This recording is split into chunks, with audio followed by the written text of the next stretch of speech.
নমস্কার বন্ধুরা, আমার নাম তমাল ঘোষ আর আপনারা দেখছেন লিটারারি মাল্টিভার্স।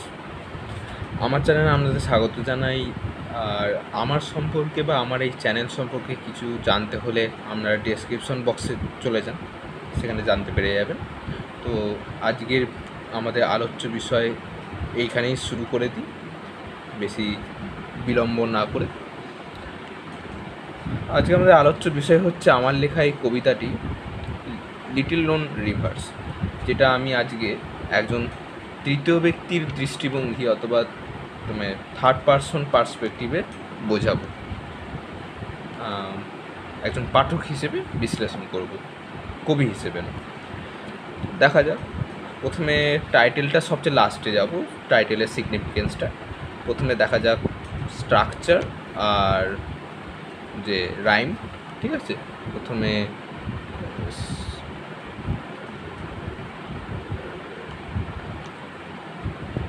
রাইম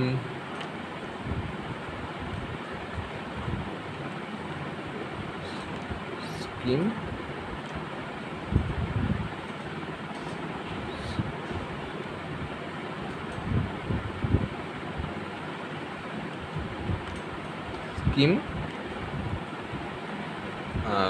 তারপরে হচ্ছে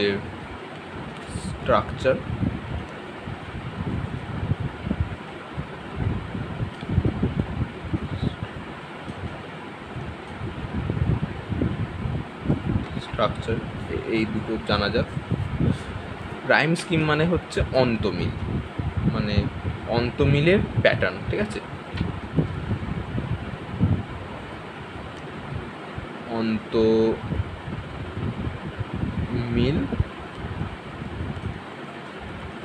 ঠিক আছে। স্কিম মানে তার প্যাটার্নটা, যে পুনরাবৃত্তি, যে ছন্দে চলছে। অন্তমিলের যে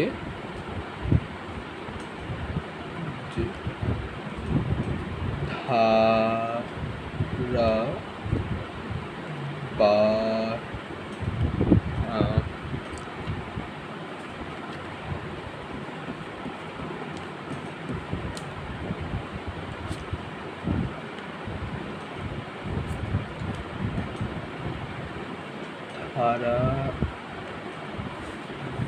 ধারাবাহিক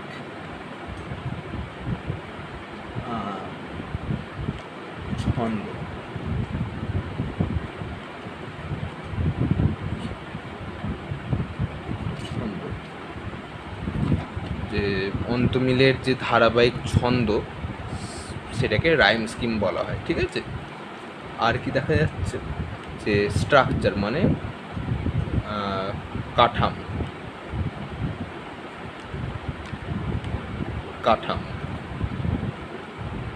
তাই তো। রাইম স্কিম হচ্ছে আপনার যে এই যে দেখছেন নো ফ্লো,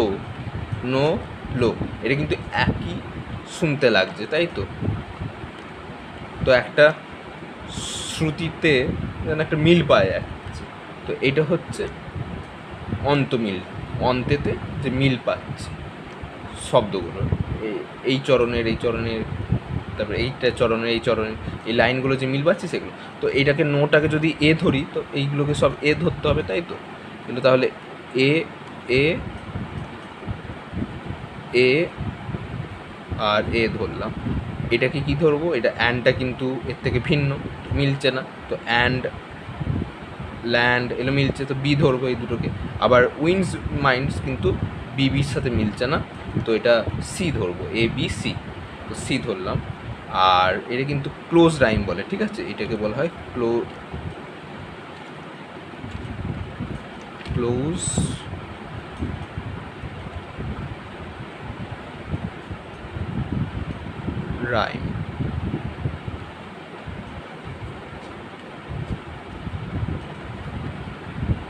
রাইম, বলা হয়। কেন কি এই যে সিটা, তার মানে এই যে ইজটা কিন্তু মাইন্ডস উইন্ডসের সাথে কিন্তু এক্স্যাক্টলি মিলছে না, সরাসরিভাবে মিলছে না, নিখুঁত কিন্তু মিল নেই। উইন্ডস মাইন্ডসে যেমন নিখুঁত মিল আছে, উচ্চারণ করলে, সঠিক উচ্চারণ করলে ইজটা কিন্তু একটু ক্লোজ মিন, তার মানে ক্লোজ রাইম, খুব কাছাকাছি রাইম করছে কিন্তু সম্পূর্ণ রাইম করছে না। এর জন্য ইংলিশে একটা ডেডিকেটেড টার্ম আছে। কী টার্ম? Close rhyme. রাইম নয়, ক্লোজ রাইম। এটা একদম এক্স্যাক্ট রাইম, এটা ক্লোজ রাইম। আর এইটা ওয়াজটা লাস্টে দেখাই যাচ্ছে, এইগুলো থেকে এ থেকে বি থেকে এ বি সি এগুলো থেকে সম্পূর্ণ ভিন্ন ওয়াজ। তো এটাকে ডি ধরবো, ABCD। তো এটা কি দেখা যাচ্ছে অন্তমিল রাইম স্কিমটা কি, এটা রাইম হলো, এবার রাইম স্কিমটা কি? A B A C D, এটা হচ্ছে রাইম স্কিম, তাই তো?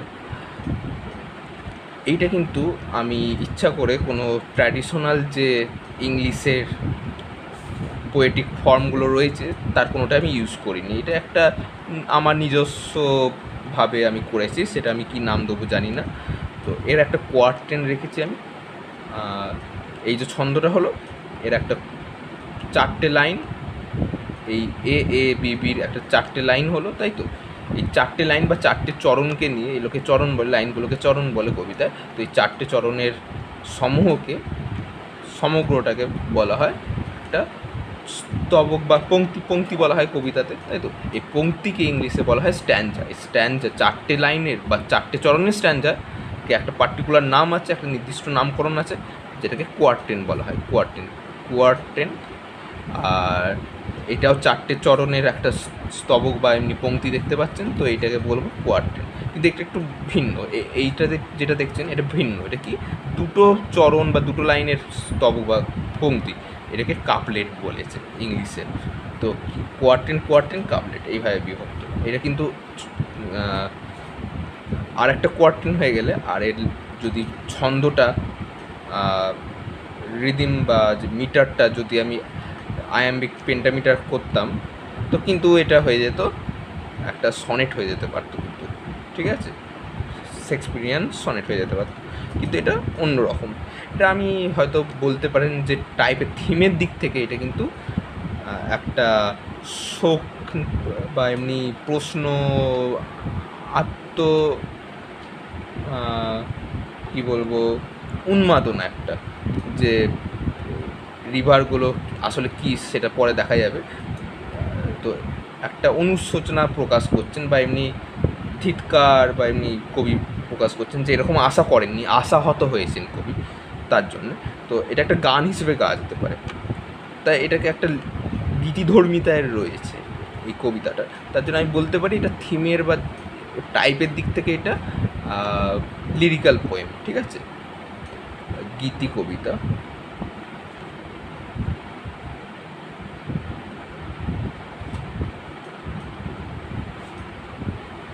ঠিক আছে, তো এবার দেখা যাক জিনিসটা কী হচ্ছে গীতি কবিতা। ভেতরে রাইম গেলাম, স্ট্রাকচার গেলাম, কিন্তু রিদিম আমি যাবো না এখন। থিমটা দেখা যাক কী জিনিসটা। আমি প্রথমে রিড করবো, দিয়ে লিটারাল মিনিং, আক্ষরিক অর্থটা বলবো, ঠিক আছে? এটা আমি ইংলিশেই লিখেছি, আমি বাংলাতেও লিখি, পরে বাংলাতে যাওয়া যাবে। আজকে ইংলিশের এই কবিতাটার লিটারাল মিনিংটা আমি দেখব, তারপরে ইনার মিনিংয়ে যাওয়া হবে, তারপর ফিগার অফ স্পিচ আলোচনা হবে, ইমেজারি, পার্সোনিফিকেশন, তারপরে আরও যে রয়েছে সিম্বলিজম, এগুলো সব আলোচনা হবে। প্রথমে দেখা যাক, এটা গীতি কবিতা বললাম, তাই তো? ওখানে একটা ধর্ম, তারপরে একটা গুণ প্রকাশ পাচ্ছে ওর, সেরকম টাইপের।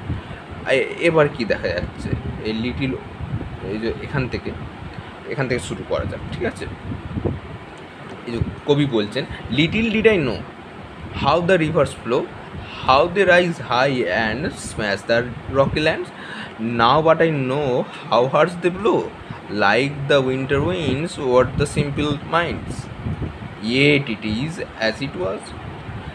এই যে পুরো কবিতাটা প্রথম লাইনটা, তার মানে কি হচ্ছে যে খুব অল্পই আমি জানতাম, লিটিল ডিড আই নো।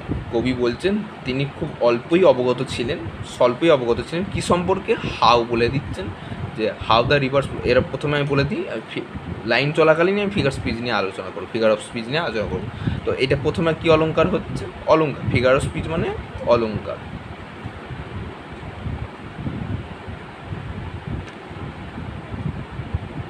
অলঙ্কার, তাই তো।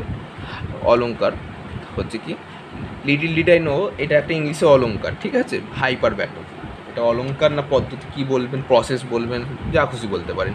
কি হচ্ছে যে গ্রামারের যে নিয়ম অনুযায়ী এমনি গদ্যে লেখা যে কোনো জিনিস গ্রামার মেনে চলতে হয়, কিন্তু কবিতার সৌন্দর্য বৃদ্ধির জন্য বাংলাতেও এবং ইংলিশেও গ্রামারের উল্লঙ্ঘন, ব্যাকরণের উল্লঙ্ঘন করা হয়েছে, ঠিক আছে। তো তেমনই আই নিউ ভেরি লিটিল, তাই তো। তো এটার বদলে আমি কী করছি, লিটিলটাকে আগে এনে দিচ্ছি। Little did I know, I knew very little বা little, I did know little, এরকমও হতে পারে এমফাসিস দিয়ে, কিন্তু এইটা মোটেই চলে না, কিন্তু কবিতাতে চলে। ঘুঘুরিয়ে আনা হলো সৌন্দর্য বৃদ্ধির জন্য, লিটিল ডিড আই নো, খুব স্বল্পই আমি জানতাম কবি বলছেন। তারপরে কি বলছেন, how the rivers flow, how the rivers flow, কীভাবে এই নদী বয়ে যায় সেই সম্পর্কে আমি খুব অল্পই জানতাম। এই পর্যন্ত স্বাভাবিক লাগছে, নদী বলেই মনে হচ্ছে, তাই তো, নদী বলেই মনে হচ্ছে। তারপরে কি বলছে, how they rise high and, এই যে দে বললাম, রাইজ হাই, এটা কিন্তু পার্সনিফিকেশন, যে উপরে ওঠা নামা, দে, এটা যেন একটা পার্সনিফিকেশন, মানে কি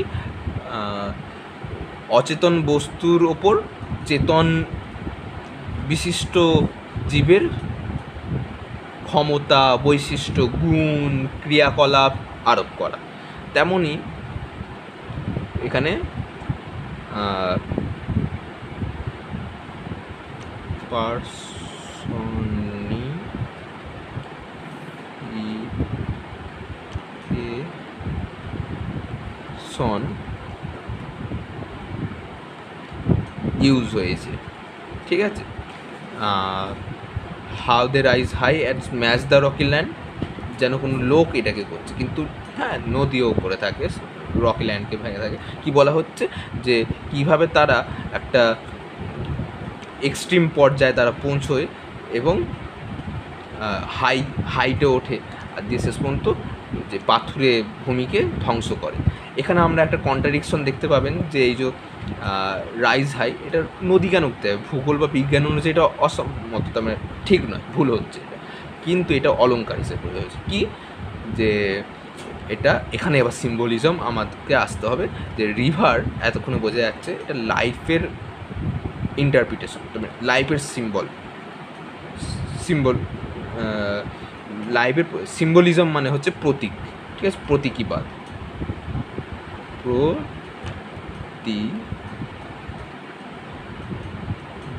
বলতে পারেন, ঠিক আছে, প্রতীকবাদ। তো সিম্বল হচ্ছে প্রতীক, যখন কোনো বস্তুকে আমরা সেই অর্থে ব্যবহার না করে অন্য কিছু কনভে করতে, বোঝাতে সেই অর্থ বহন করছে ওই বস্তুটা, যেমন গোলাপ রোমান্টিকতার অর্থ বহ করছে, গোলাপের অর্থ বহন না করে ভালোবাসার অর্থ বহ করছে, লালটা হিংস্র, ক্ষমতা, কনকোয়ারিং মানে পেনিট্রেশন ইত্যাদি, আবার নীলটা শান্ত ভাবের, কামনেস যেটা। আবার আপনারা যদি পুঁই মাচা পড়ে থাকেন, তো 11-এ যে নতুন সিলেবাসে এসছে এই বছর, তাতে খেন্তি বলে একজন ক্যারেক্টার আছে, চরিত্র, তাকে কনভে করছে লাস্টে যে পুঁই মাচা, তার নিজে রোপণ করা পুঁই শাকের মাচা, সেটা ওর অর্থ বহ করছে, সিগনিফিকেন্স বহন করছে, তো সেটা হচ্ছে সিম্বলিজম। তো এখানে রিভারটা, তাই তো, এই প্রথমে এই রিভারটা হচ্ছে লাইফ ডিনোট করছে,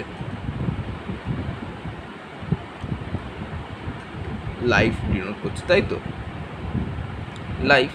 তো কী দেখা যাচ্ছে, এবার মিলে যাবে, যে যখন লাইফ নিজের এক্সট্রিম পর্যায়ে একসময় পৌঁছে, এবার দেখা যাচ্ছে কী বলছে, যে কবি বলছেন আমি খুব অল্পই অবগত ছিলাম আগে, যে কীভাবে এই লাইফ অতিবাহিত হয়, জীবনযাপন বলে না, সে অতিবাহিত হয়।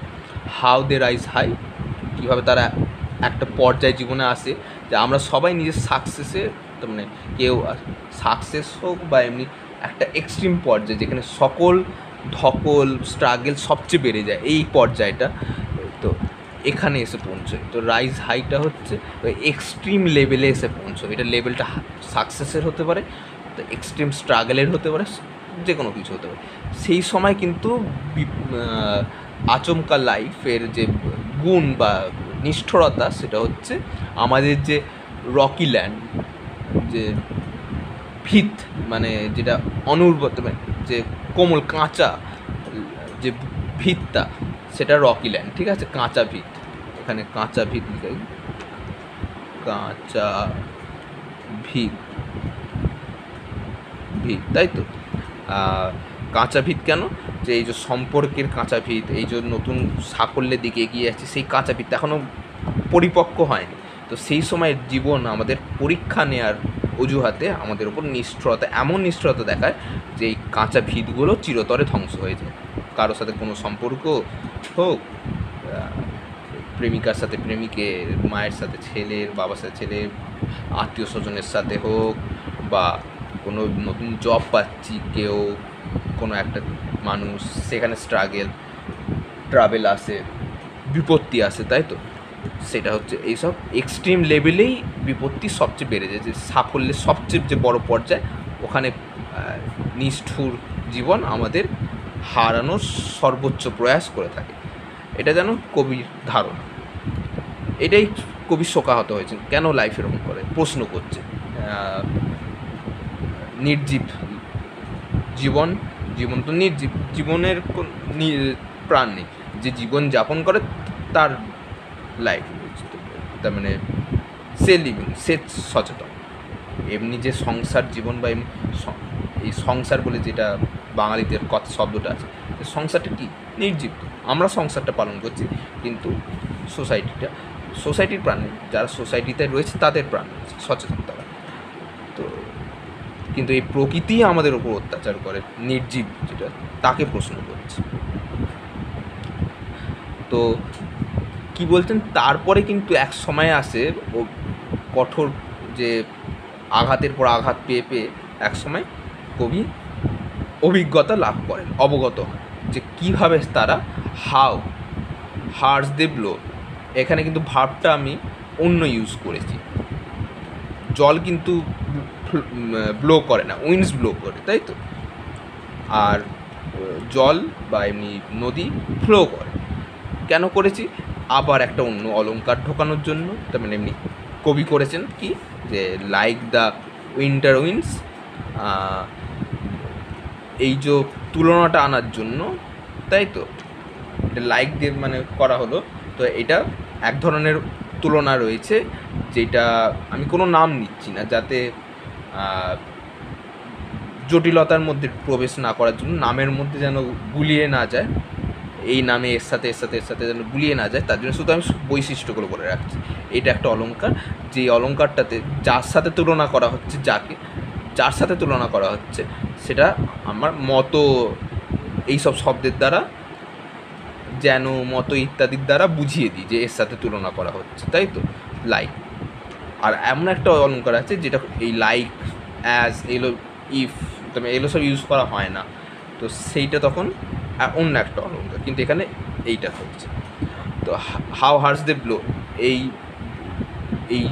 যে উপমা, উপমেয় হচ্ছে যাকে তুলনা করা হচ্ছে, যা উপমান, যার সাথে তুলনা করা হচ্ছে সেটা উপমান। তো উপমানের গুণ মানে যে ব্লো, এইটা হচ্ছে সাধারণ ধর্ম বলা হয়, ঠিক আছে। তার জন্য আমি লাগাতে হয়েছে কবিকে, যে হাউ হার্স দে ব্লো, কত নিষ্ঠুরভাবে তারা বয়ে যায় উইন্টার উইন্ডসের সাথে। যদি এবার ভাবা যাক যে যদি রিভারটা জীবনের প্রতীকী হয়, তাহলে এই যে উইন্টার উইন্ডস, সেটা কার প্রতীকী হবে? এটা নিশ্চয়ই যে তীক্ষ্ণ আঘাত করে, সেই শস্ত্রগুলো, জীবনের যে অত্যাচারের যে শস্ত্র থাকে, তাই তো, তার প্রতীক, ঠিক আছে। এর দ্বারা আমাদের উপর অত্যাচার চায়, যে শীতের যে হাড় হিম করা বায়ু কাঁপুনি ধরিয়ে দেয়, তার মতো তীক্ষ্ণ তার আঘাত, এই রিভার বা জীবন, এটা কবি তুলনা করেছেন। এতেই শেষ করছে না, কার ওপরও বলে দিচ্ছেন, ওভার দ্য সিম্পল মাইন্ডস, বলছেন কাদের ওপর, যারা ইতিহাসে বিখ্যাত হয়েছে তাদেরও ওপর, আবার যারা বিখ্যাত হয়নি, শুধু বিনা কারণে জন্মেও আবার মারাও গেল, তার মানে তাদের কৃতিত্বের সদ যে উপহার, উচিত যে মর্যাদা তারা পেল না, ইতিহাসে যাদের নাম হলো না, রাজা রানী এদেরই নাম হয়, কিন্তু যে সাধারণ মানুষের ইতিহাস এটা খুব কমই আমাদের মনুষ্য সমাজের ইতিহাসে দেখা গেছে। তো সেই ইতিহাস খুব কম, সে তাদের ওপরও যে ইতিহাসের নাম আছে যাদের, তাদেরও কোনো ভেদহীন, কোনো ভেদাভেদ না করে এই লাইফ তাদের উপর এই নিছক সহজ সরল সাদামাটা মাইন্ড সিম্বলাইজ করছে। আবার সিম্বলিজম, যে এটা কার, এটা হচ্ছে মাইন্ড ডিনোটস করছে মানুষদের, হিউম্যানদের, ঠিক আছে। মাইন্ড কাদের আছে, হিউম্যান, এটা একটা পার্টের দ্বারা সম্পূর্ণ মানুষটাকে বোঝানো হচ্ছে, এটা একটা অলংকার, ঠিক আছে, ইংলিশের। তো তারা সিম্পল মাইন্ডের, তাদের উপর অত্যাচারটা সে করছে, তাদের উপর অত্যাচার বেশি হয়, ঠিক আছে। কবি মনে করছেন, কবির ধারণা, নিজস্ব ভাবনা, যে যারা অচিরে কালের স্রোতে হারিয়ে যায় তাদের উপরেই অত্যাচারটা বেশি হয়, আমাদের জানার ইচ্ছা না থাকায়, আমরা অলস বা এমনি অনিচ্ছুক হওয়ায় ওদের সম্পর্কে জানার জন্য, তাই আমরা জানতে পারি না, আর এরকম সুযোগও হয়ে ওঠে না। একটা হচ্ছে সমাজ এদেরকে নিয়ে বেশি লেখে না, আর সমাজে যারা বাস করি তাদেরও ইচ্ছা হ্রাস পেয়েছে ওদের সম্পর্কে জানার জন্য, তাই ওদের ওপর যে হওয়া অত্যাচার সেটা আমাদের খুব কমই চোখে পড়ে। শেষ পর্যন্ত কী বলছেন, এই সব কিছু হয়ে যাওয়া সত্ত্বেও লাইফ কিন্তু, যতই আমি লাইফকে প্রশ্ন করি, কবি বলছেন, যতই আমি প্রশ্ন করি, যতই আমি তাকে শাসাই বা এমনি বলি যে কেন করেছি, প্রশ্ন করি, যে জানতে ইচ্ছুক হই, তো তা সত্ত্বেও জীবন কিন্তু যেমনভাবে তার নিয়ম পালন করে চলেছে, নিষ্ঠুরতা ইত্যাদি যা কিছু, সে তেমনভাবেই চলবে।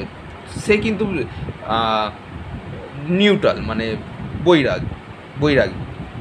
আমরা আমাদের হৃদয় রয়েছে বলেই, আমাদের ইমোশন রয়েছে, ভাব আবেগ রয়েছে বলেই কবি যেন কবিত্ব রয়েছে, বরঞ্চ সাধারণ মানুষদের চাইতে বেশিই রয়েছে, তার মানে একটু বেশি আগে, তার মানে যে কোনো জিনিসের দ্বারা বেশি প্রভাবিত হন সাধারণের চাইতে।